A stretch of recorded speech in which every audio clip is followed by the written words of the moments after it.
Hi there, Cindy Wilson here, and I go by the pen name of Cindy What If. My blog is Desperate to Be Well, and this video is intended to supplement the blog to give you the location of the Spleen Meridian. So stick around.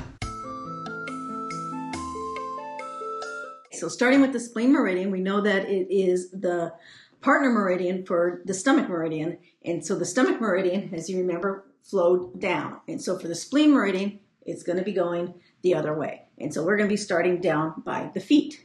And so if you look down here, if you actually, for this model, you can actually, if you can see the yellow line, you can follow it on up. And as I mentioned before, it actually crosses over the stomach meridian and it works its way back up and then it curves around and down right here.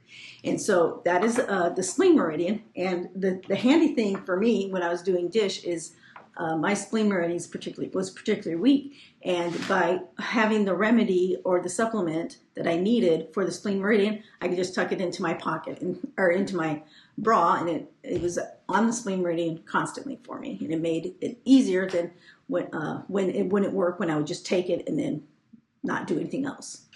So what is this DISH philosophy I keep talking about? Well, DISH stands for Defensive Individual Shield Hypothesis. And it's my hypothesis of what I think is a complementary body system that I don't think we know about yet. I think it works automatically for people who are healthy. And I think people that have autoimmune disease, I think it doesn't work automatically. And I think that is what's causing the autoimmune disease, regardless of what the disease may be. And so what I've discovered is that I could actually make this dish work manually when it's not working automatically, and it enabled for the same results to occur. And so I've been working with that hypothesis for about a decade now. And I'm sharing that information in my book, Health Backwards, an original look from a different perspective, and on my website, Desperate to Be Well.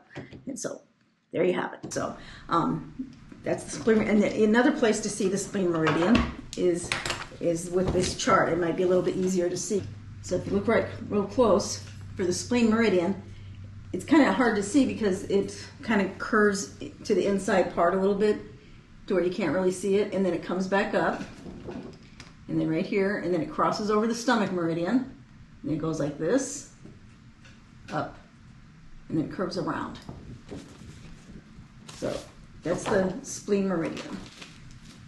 And if I used essential oils or something like that, I would use this Reflexology because actually the Spleen Meridian is one where the Spleen Meridian is actually a part of the foot, and this also has information for that. It's just that one spot right there on your foot. And then it's also this part along this is where the Spleen Meridian actually is a part of. So it's actually in two locations for your foot. And so then for your hand, it's on this is the underside of your hand. So this would be like, right, that area would be this area right here. And so that's for the locations of the Spleen Meridian and different parts where I would use. There's also information about how on my website about how the teeth are also associated with certain meridians and certain organs in the body and certain emotions and stuff like that. And so if you're interested in learning more about that, check out the link below if you're not already on my site for this video and blog post. So there you go.